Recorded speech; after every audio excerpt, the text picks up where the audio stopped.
Alright, welcome back to the Viddal channel on YouTube. I know you're used to the reactions, love on the last reaction as well. But today, we're doing something a bit more interactive.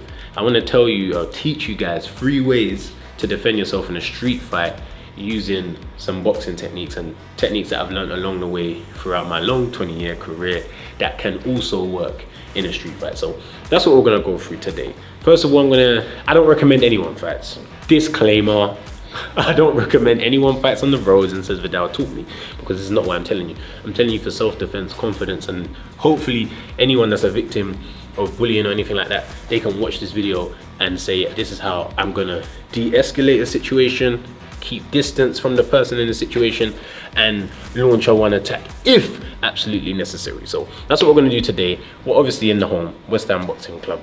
I've got T-Bone here as well. You'll see him later in the video. And yeah, man, let's do this. Okay, so as I explained in the intro, the first step, if you feel you're gonna get in a street fight situation, is to de-escalate the situation. We don't wanna fight unnecessarily. We look at ourselves as dangerous, don't we, T? I'm hella dangerous. Yeah? And we don't wanna get in trouble for being dangerous. So we would rather de-escalate the situation first. So the first step, if you feel you're gonna get in a fight, is always to stand side on. Like how I'm facing the camera now, I'm gonna face T in a second, show you guys what happens when you stand side on, when you don't stand side on. If you feel heat is approaching or someone's about to start something, just as you do in boxing, you know you got one shoulder forward, one shoulder back for balance. If you think you're gonna fight someone and you're standing like this, it's curtains for you, and blinds. Yeah, I'm blind. So me and T, obviously look at him, do you know what I mean? Clearly a strong fella, yeah? If I'm standing like this, he's saying what, and you push me in my chest, no, go for it, go for it. See, embarrassing. You don't wanna be blown away like the wind, right? But if you feel the heat's approaching and you can stand side on, I'm gonna stand southpaw so I face the camera, and you go for the same push, I'm here. I still moved, but I'm here. I was over there before. They do it again, I'm side on what he's saying. I've got something, I've given myself that back foot to land on. And who knows, when that foot lands, it might be a one pop that comes straight after. Again, standing square, and going back. Very important, people. You feel heat applying, stand side on. That's the first step of defending yourself and trying to de-escalate a situation. Step 2. What do you do if the person does throw an attack? Now, distance is key. I'm gonna teach you how to de-escalate an attack when someone doesn't have any weapon, right? So if someone doesn't have a weapon, your best bet is to smother. Your best bet's to smother, not to move away, yeah? If T1's attacking me and I'm retreating, I'm going back. The wall will be nearby. Something's gonna be nearby unless you man agreed in a park or something to do this. You should be in a situation where there's probably a wall nearby, you're in a room, you're in a space, you can't be retreating forever, you can't get run around that spot. So as T is attacking, instead of moving back, you wanna go in.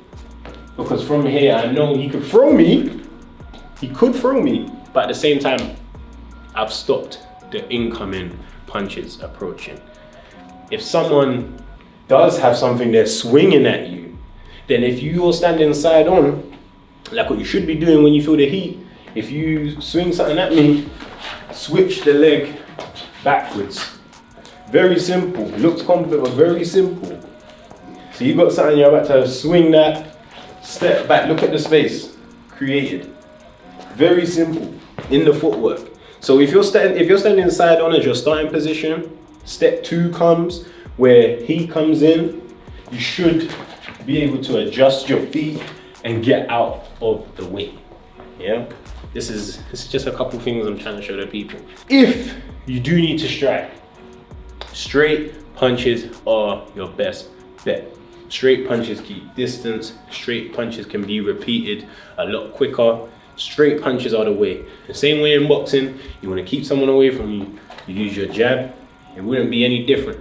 If the person is trying to fight you with their hands, I'm not talking about a guy that's got a gun, guys. I'm not telling you to jab a bullet. I'm not telling you to do anything like that, but if someone tries to swing with their fist, yeah. You see what I'm saying? That ain't gonna work. So If it is just hand to hand, bare knuckle fight, someone try to attack you, your best bet are straight attacks. Do not aim for the head. It will get messy very quickly. I aim for your head as a natural human being. You don't want to get hit in your face. Look at me, look. And it's a street fight, knees, elbows, everything, you can go.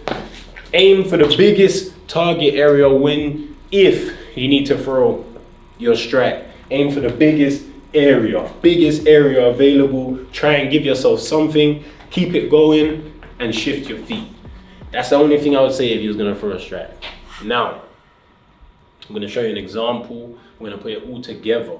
Okay, we're gonna put it all together in a situation. And I'm gonna do it in real time because we are big fellas. You know what I'm saying? And then we can accidentally just do a magic. So we're not trying to do that, but I just wanna show you all the different steps. So, let's get into it. The first step is the initiation of the fight. Okay. What? Good. So now you push me. Go again. Okay, so now you want to swing or something, yeah? Oh, switch back. Come in close. You see? You defended yourself. You didn't throw any bangs. Joe won't be for you. But you're defended. And this is what I'm saying. This is important, and I feel a lot of people don't have these basic knowledges in their mind. So when a fight comes, it's just like either everyone's a swinging or man, you know what I'm saying? There's a lot going on. We're just gonna go through that again. This time there won't be no words. I'm just gonna go through and feel the situation.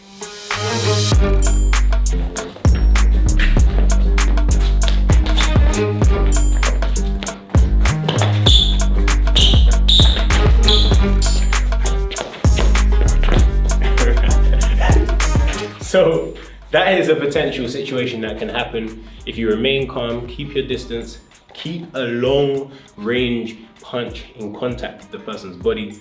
If they get over eager, it does give you an opportunity to get underneath, get around, smother, and then you can run off if you want. I ain't gonna say what I would do.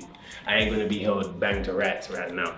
But if you do cap someone and you manage to get them to the ground, read the room. They get up and they chase you. if they stay down or they looking like they're scrambling and they don't want to get up, just walk, man, and keep it moving. You know what I mean? Avoid it if you can, my people. So those are 3 basic steps of how to defend yourself in a street fight with me using my boxing knowledge. So boxing will not save you in all instances on the road, but I just have some database in there that I would definitely try and go to as the first steps to defending myself. Make sure you watch me defend myself, and more so him defend himself on June the 16th when me and Anise rematch at You Cool. It's gonna be a techie one for him, man. I just know that I ain't gonna say much more, but make sure you lock in and check that. It's the end of the video. Thank you to you. Thank you for running through. You know what I'm saying? It's the end of the video. If you don't know what I do at the end of the video, boom!